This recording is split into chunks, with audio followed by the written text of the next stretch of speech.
Salut tout le monde, c'est JVJP et si vous entendez ma voix là tout de suite maintenant, c'est parce que je veux juste parler. Non, non, non, non.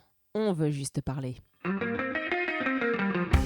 Salut tout le monde, oui, comme vous l'avez entendu aujourd'hui, je ne suis pas tout seul, je suis accompagné pour la première fois dans ce podcast par Gaël. Bonjour Salut, Gaël. Salut JVJP, c'est Gaël. Salut tout le monde. Et on est là pour discuter ensemble parce que finalement, on a juste envie de parler de quoi aujourd'hui? Eh bien d'un sujet assez sérieux mais en même temps super intéressant parce que très actuel, de la violence dans l'éducation par l'exemple d'une vidéo Instagram et je te propose qu'on saute tout de suite dans le vif du sujet.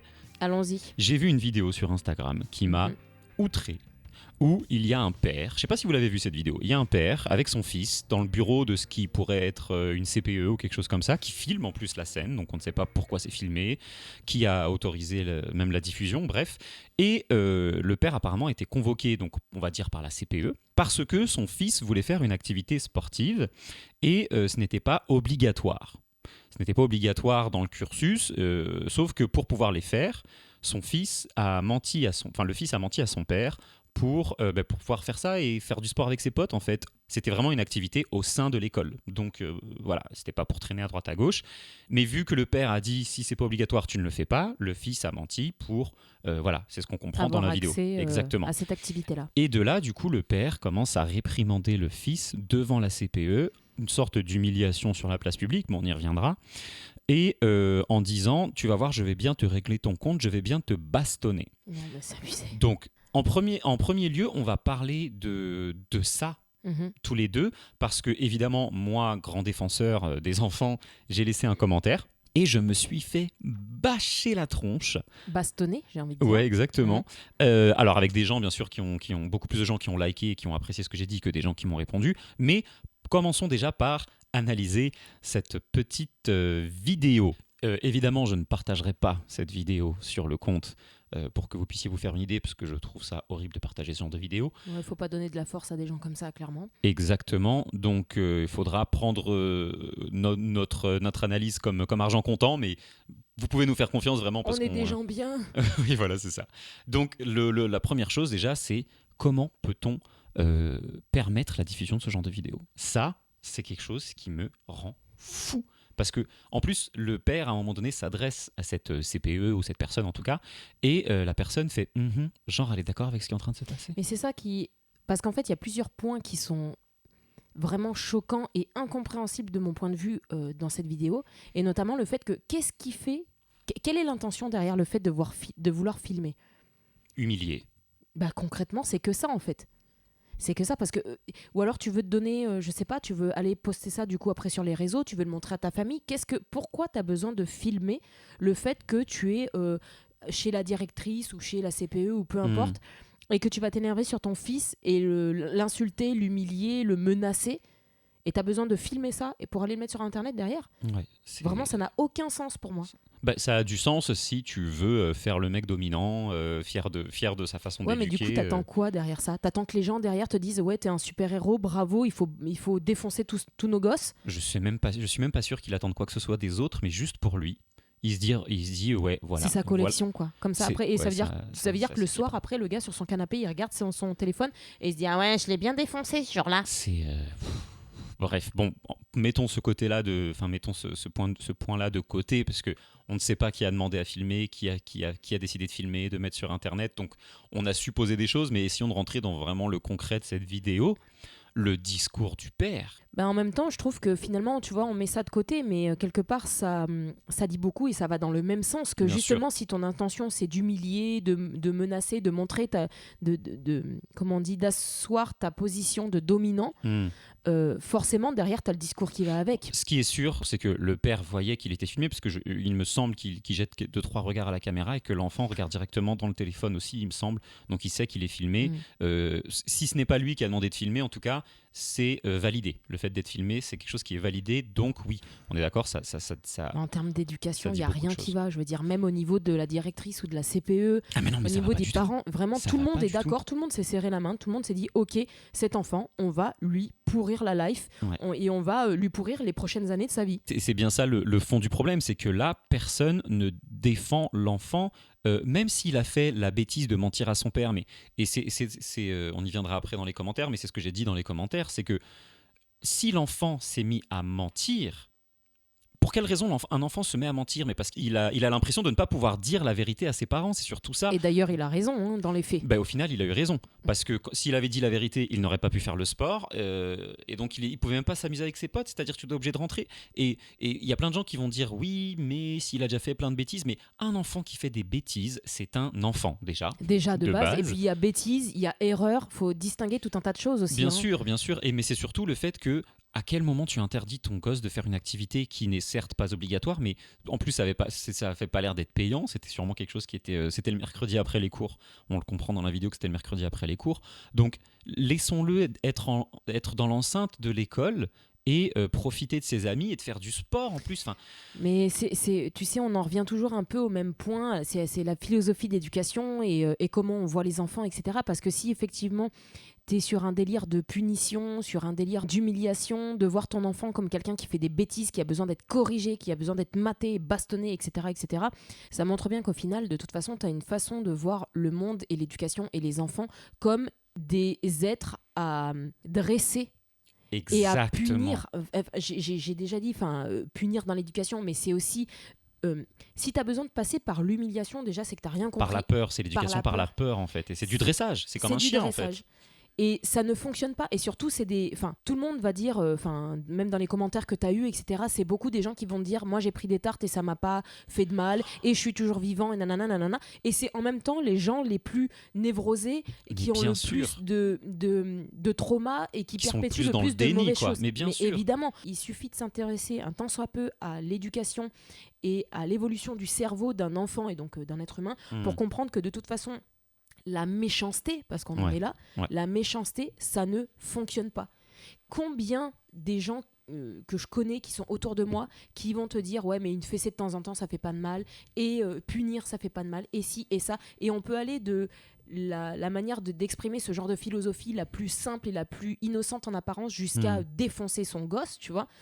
Et à l'adolescence, ou en début d'âge adulte, ces mêmes enfants ne vont plus partager quoi que ce soit avec leurs parents, vont se barrer à des centaines de kilomètres et plus donner de nouvelles, vont cacher des choses, vont faire... Même s'ils ne deviennent pas genre des délinquants, il y a un lien qui se casse en fait avec les parents. Et je reviens à ça parce que tu disais ça tout à l'heure que évidemment, l'enfant, il n'a pas envie de partager des choses avec ses parents, il n'a pas envie de partager des secrets, de poser des questions, de comprendre des choses sur le monde, puisqu'il sait qu'il va être humilié, battu. En fait, l'enfant n'est juste pas écouté déjà, pas du tout. Parce qu'il a envie de faire une activité.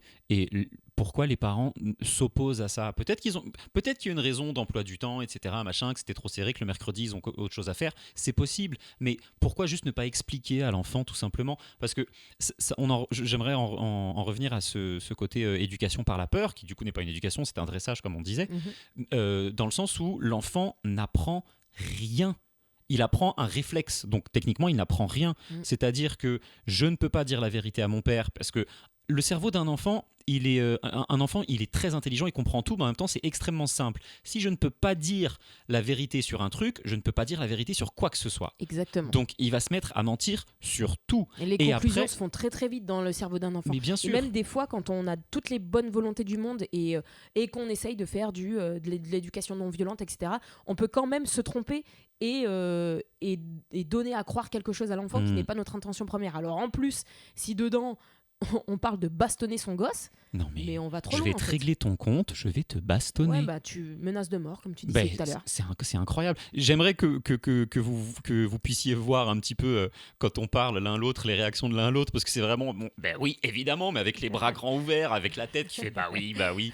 Parce qu'en fait, on est d'accord et on a vraiment juste une réaction sur cette vidéo, parce qu'elle est horrible. Mais il y a aussi un truc qu'il faut que vous compreniez, et je le dis à chaque fois que j'aborde un peu un sujet comme ça, donc là en l'occurrence un sujet que nous abordons, c'est qu'on n'est pas des experts. On a fait nos recherches. Gaëlle, en l'occurrence, elle, tu t'es même pas présentée, tiens. Ouais, je m'appelle Gaëlle.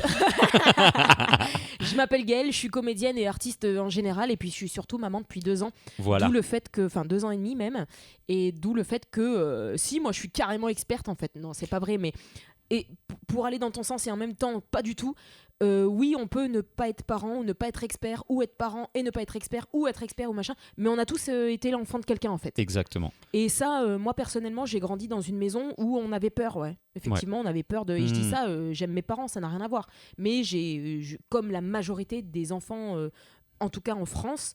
Puis des enfants de boomers, quoi, beaucoup. Ouais, voilà, c'est clair qu'on a des parents qui. C'était l'autorité avant tout, avant de comprendre, avant de chercher à ceci, cela. Et pour moi, c'est pas de la faiblesse.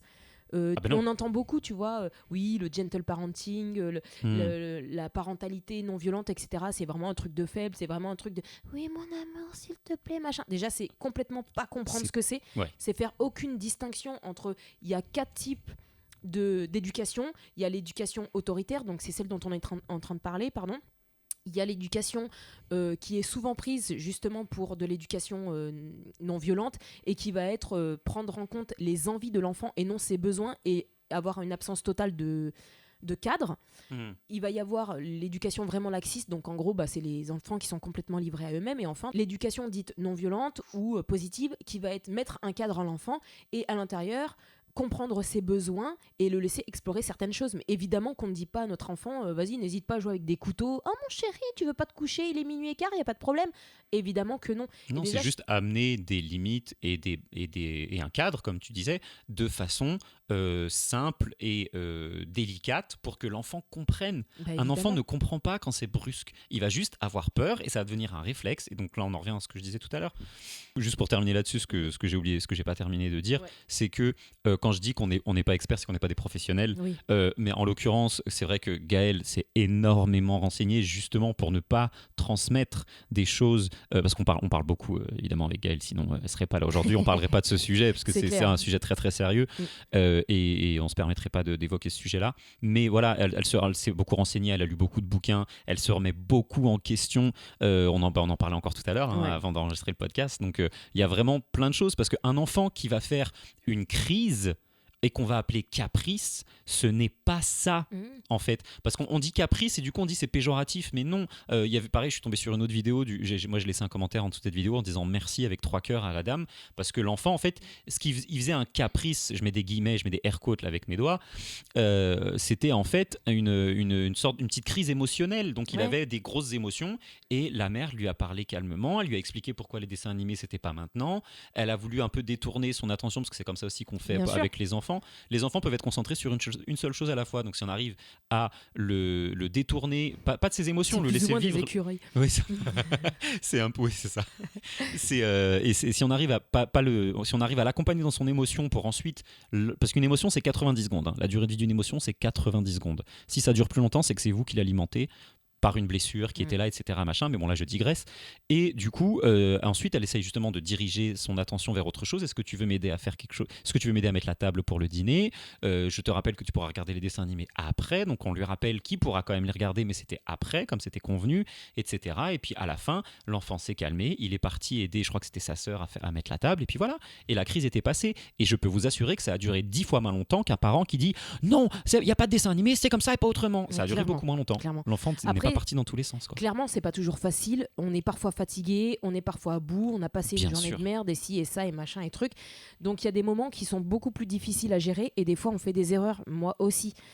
Mais l'idée, c'est que en fait, il faut savoir que ça n'a pas d'impact sur le long terme sur le cerveau d'un enfant quand ce n'est pas répétitif.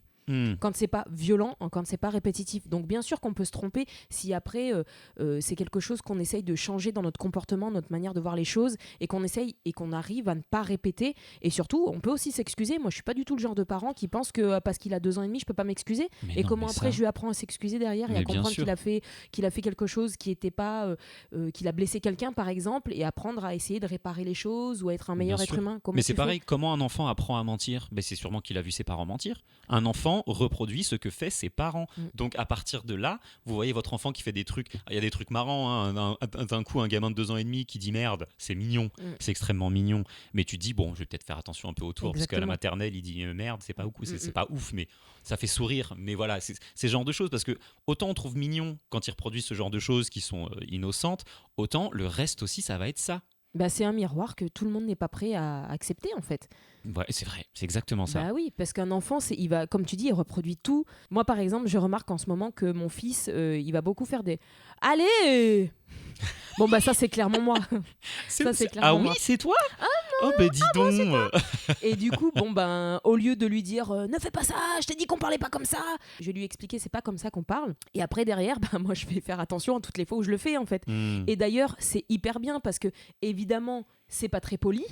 Ce qui veut dire que moi-même, je ne suis pas très polie à plein de moments de ma vie de tous les jours. Bah oui. Bon, bah l'idée, c'est de tous s'améliorer, en fait, pas que les gosses, tu vois. En fait, un enfant, c'est une remise en question permanente, quoi. Bah ouais, c'est ça qui est dur. Mais C'est ça qui est évidemment, compliqué. c'est super compliqué. Et Alors on moi, n'a pas d'outils en plus. donc, je n'ai pas d'enfants, mais j'ai des neveux, des nièces, et alors, je ne dis pas que ça compense ou quoi que ce soit, mais j'arrive à voir un petit peu, selon mes frères et sœurs, comment ça fonctionne. Et c'est vrai que, waouh, c'est quelque chose. Et même avec toi, d'ailleurs, je vois comment ça fonctionne. En tout cas, comment appliquer les choses que tu as apprises grâce au bouquin, grâce sûrement à des podcasts, des vidéos, etc.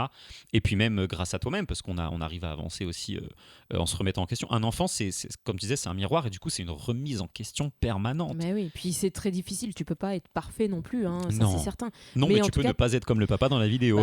Il y a une marge, il y a une marge, clairement. Mais non, mais après, moi, c'est un peu l'exemple par le contraire, tu vois, mais il y a aussi plein de choses qu'on n'a pas envie de reproduire.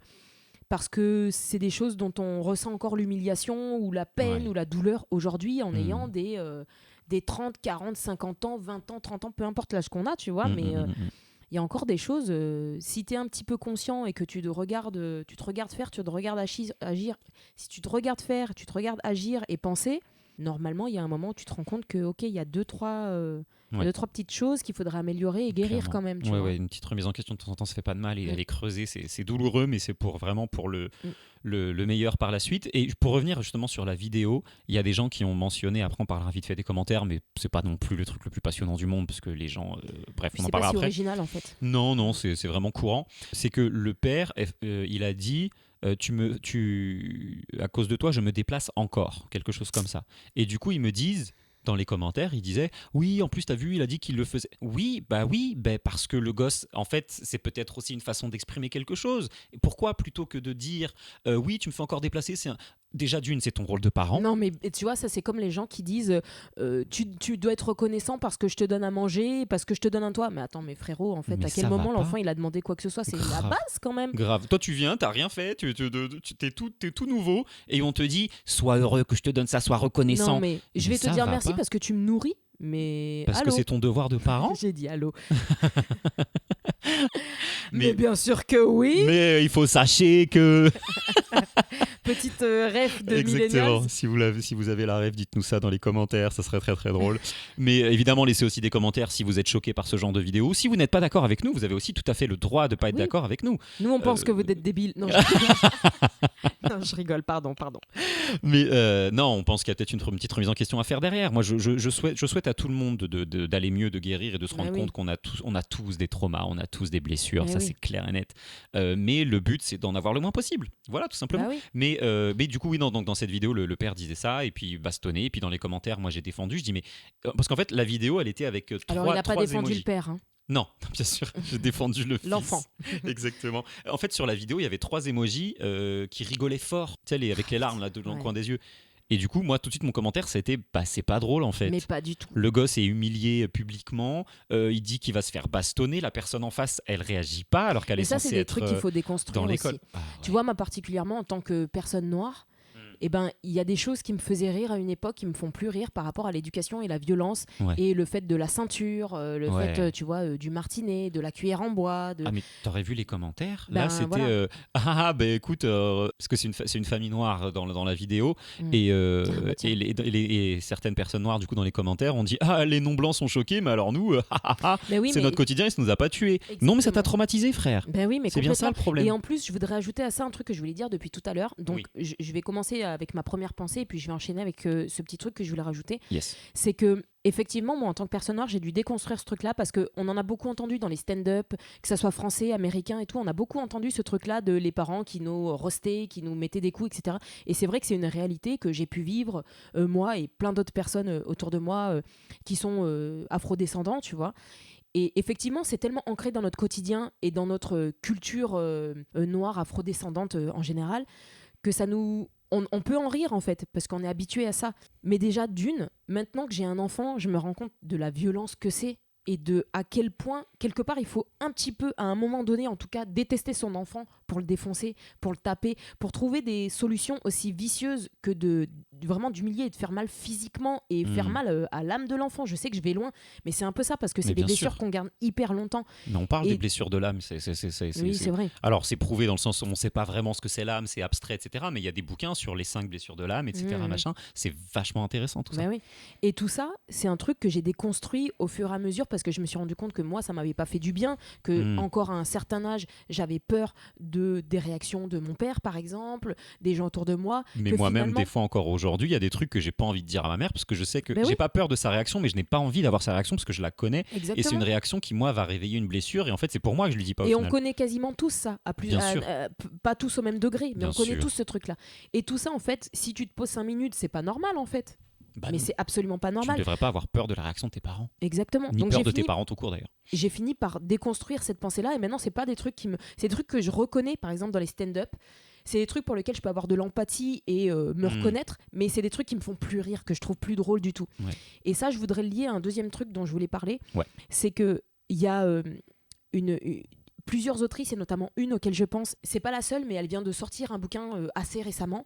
Et elle parle du fait que avant la période coloniale en Afrique, on ne retrouve absolument aucun écrit, aucune chanson, aucune trace en général dans n'importe quoi d'éducation violente. En gros, on ne battait pas les enfants, on ne les humiliait pas, etc. En revanche, à la même époque en Europe, il y avait des écrits, il y avait des essais, il y avait des livres d'éducation où on ne parlait, où en gros l'éducation n'était basée que sur l'humiliation, les réprimandes physiques, etc., etc. Donc souvent dans ce genre de vidéos, il va y avoir ce genre de commentaires de nous les noirs on sait comment ça se passe, les blancs c'est des fragiles, etc., etc. Et c'est pas pour défendre, c'est pas une question de noir La blanc. vraie éducation. Ouais, ok. C'est pour où il y a même quelqu'un qui disait par rapport à cette autrice, c'est vraiment un truc de blanc de pas taper de ses enfants. Et en fait, elle leur répondait, il n'y a rien de plus blanc que de frapper ses enfants. Ouais, sauf que c'est vrai que nous, ça reste un non-dit. Enfin, non, je dis nous parce que je suis blanc et que moi, j'ai reçu des fessées, j'ai reçu quelques tartes, etc. Mais c'est vrai que ça reste un non-dit et c'est culturel. En fait, c'est culturellement accepté dans le privé, mais c'est mal vu dans la société. Et puis surtout, peut-être que, je ne sais pas, là ce que je vais dire c'est de la spéculation, mais peut-être que le curseur est légèrement plus poussé dans les communautés afrodescendantes ou même asiatiques, etc., en tout cas non européennes, mais c'est tout simplement dû à la colonisation, etc. En fait, et, je veux dire, faut pas oublier qu'on est un peuple, notamment voilà, en Afrique ou aux Antilles ou machin, où on était poursuivis par des chiens, on était démembrés, on était on était, etc., battus à mort. Ouais. On nous mettait des instruments de fer pour nous empêcher de parler. Tout ça, c'était fait dès le plus jeune âge, en fait. Et c'est ça qui est resté.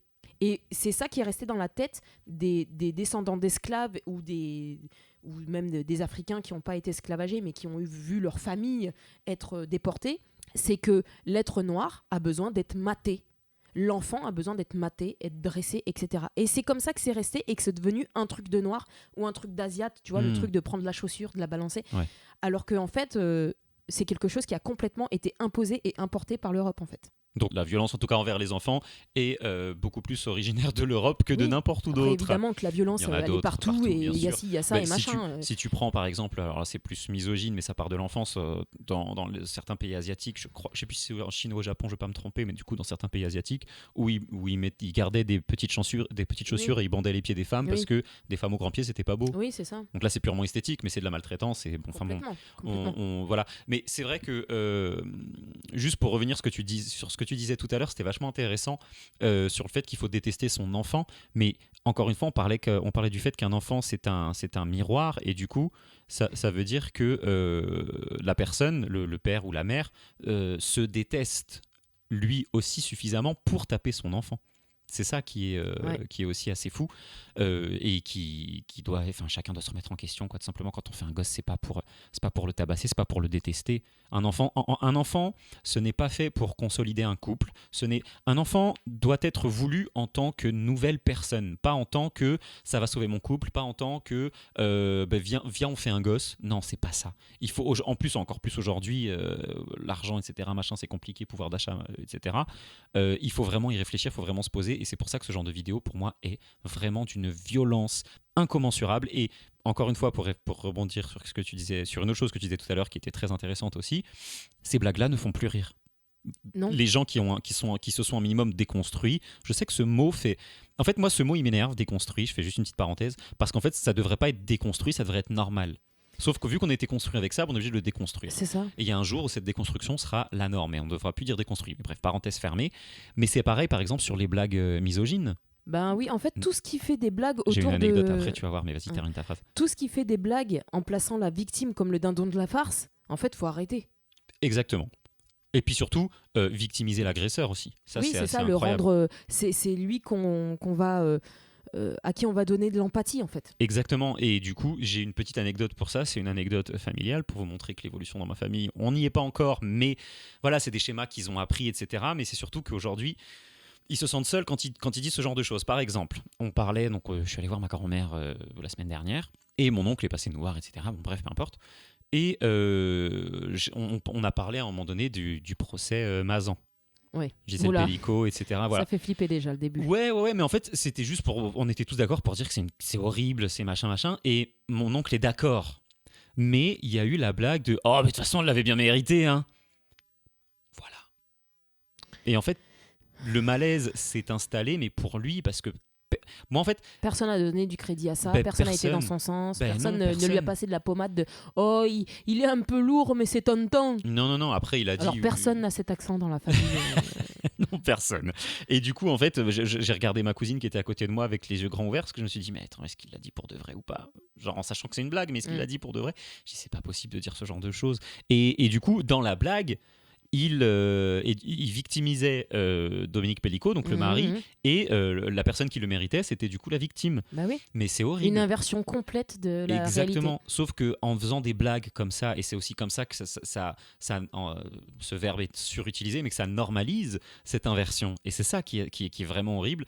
Et d'ailleurs, Gisèle Pellico est vraiment une femme très, très, très, très courageuse parce qu'elle a pris quelque chose sur ses épaules et ça peut changer le game. Sur ses épaules, ouais. Ouais, vraiment, vraiment. Donc déjà, chapeau à elle. Et je crois que tu voulais nous parler de cette autrice oui, en fait, dont tu as mentionné le livre tout à l'heure. C'est ça, en fait, parce que je voulais vraiment pas dire de bêtises, surtout si ça vous intéresse et que vous avez envie d'aller rechercher derrière un peu qui elle est, ce qu'elle a fait et lire ce bouquin en particulier.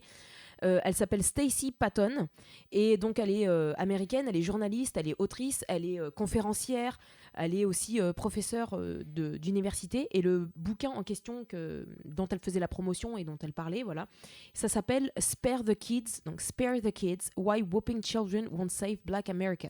Et donc c'est vraiment centré autour de à quel point, d'où vient le fait de vouloir taper ses enfants dans l'éducation, dans les communautés noires, et à quel point ça ne sert à rien, et il faut faire complètement marche arrière et partir dans une autre direction. Donc c'est spécifique à la communauté noire américaine. Okay. C'est ça. Mais en fait, c'est hyper intéressant parce que de toute façon, oui. Bon, alors si d'autant plus vous êtes afrodescendant comme moi, c'est de toute façon une richesse qui peut vraiment vous servir dans votre éducation pour vous et pour vos enfants, mais je pense que rien n'est inutile de toute façon. Ouais. Et alors, pour la traduction du livre, c'est protéger les enfants. Pourquoi les frapper? Ouais. Whooping, c'est les frapper, mais en mode un truc un peu sympa. Mais, fessé, quoi. Fessé, ouais. Pourquoi frapper vos enfants ne sauvera pas les États-Unis, c'est ça? Ne sauvera pas l'Amérique noire. L'Amérique noire, voilà. Donc, si ça vous intéresse, n'hésitez pas. Et donc, oui, alors vraiment, on va faire 30 secondes, 1 minute sur les commentaires, parce que c'était assez affligeant. On en a déjà parlé, mais encore une fois, hein, moi j'ai posté un commentaire, j'ai eu 150 ou 200 likes, donc plein de personnes qui étaient d'accord avec ça. Non, mais voilà, c'est juste pour dire que comparé aux 10 ou 15 personnes qui ont commenté en dessous, inutile, en mode, en plus, zéro argumentation. En fait, c'est ça. Donnez-nous les avantages de cette éducation. Ben rien, en fait, la seule avantage de cette éducation, c'est que tu as l'impression d'avoir une réussite instantanée. Et ça te soulage aussi, parce que des fois ton enfant il te sort par les trous de nez parce que ça fait 10 fois que tu lui dis la même chose et qu'il l'a pas fait, et de lui mettre une fessée, ben en fait ça te fait du bien à toi. C'est ça la réalité. Voilà, donc en fait, quand moi j'arrive avec mes arguments derrière, parce que évidemment, une fois qu'on a commenté un truc pour me dire ouais, fais pas d'enfants surtout, je sais pas quoi, je dis ok, gros, si tu veux. Et du coup, après, moi je commente avec un autre argument, il n'y a plus personne. Et en plus, la plupart de ces personnes, je voudrais saluer leur courage vraiment, parce qu'ils sont tous grands et forts. Tu vois, leur photo de profil, c'est des mecs musclés. Ils ont fait en sorte ils ont fait en sorte que je ne puisse pas leur répondre et que je ne puisse pas les mentionner. Voilà. Et d'ailleurs. La personne maintenant qui a posté la vidéo m'a bloqué parce que je pense qu'elle avait trop de notifications à cause de mon commentaire et qu'elle était sûrement pas d'accord avec moi parce qu'elle avait mis des gros emojis qui rigolent. Punaise. Voilà. J'ai fait dire autre chose. Ouais. Non, c'était assez compliqué et c'est vrai que ça prend et ça énerve et t'as envie de tous aller les voir et de leur dire mais ouvrez les yeux. Mais faites une thérapie. Mais c'est ça, allez voir un psy. Moi, c'est un conseil que je donne à tout le monde. Allez voir un psy. À tout le monde, sûr. En fait. Alors. Ceux qui après n'ont pas envie, ça crée des échecs derrière, donc ça ne fonctionnera pas. Oui, mais surtout, il y a plein de types de thérapies différentes, avec plein de thérapeutes différents, avec plein d'approches différentes, plus concrètes, moins concrètes, plus spirituelles, moins spirituelles. En fait, il y a 1000 façons de faire et 1000 façons de voir les choses et d'évoluer dessus et de se guérir, en fait. Exactement. Voilà, mais je pense qu'on a réussi à faire le tour de cette vidéo Instagram et en partant un peu à droite à gauche, mais c'est super intéressant, c'est une conversation vraiment intéressante. Ah oui, c'est une conversation surtout qui pourrait durer encore 30 podcasts et d'ailleurs il y a plein de podcasts sympas, de TikTokers, etc. Qui parlent de tout ça et qui sont hyper intéressantes. Nous, c'est pas notre taf, mais c'est vrai qu'on avait besoin et envie de réagir à ça parce que trop c'est trop. Hein. C'est ça. Alors voilà, ce sera tout pour aujourd'hui, donc n'hésitez pas à vous abonner, à noter le podcast, à laisser des commentaires sur Instagram, Spotify, etc. Mettez 5 étoiles parce qu'on est trop bien. Bah ouais, grave. Et merci Gaëlle, on a enfin réussi à faire cet épisode ensemble. Ça, c'est fou. Moi, je vous retrouverai les amis à peu près 2 fois par mois si tout va bien et qu'on nos agendas arrivent à s'organiser en lien l'un avec l'autre. Alors, je tiens à vous dire que concrètement, je suis en train de dire ça et qu'il est déjà en train de lever les sourcils jusqu'au Népal. Donc voilà. Mais moi, j'y crois très très fort. Et si vous voulez me retrouver, vous pouvez me trouver sur Instagram à Gaëlle Marie Off parce que je me la raconte et sur TikTok sur Gagawel Marie parce que je suis une rigolote. Voilà, je mettrai tout ça dans la description. Et mesdames et messieurs, si vous nous avez entendus là tout de suite maintenant, c'est parce que nous voulions juste parler. À bientôt. Bye.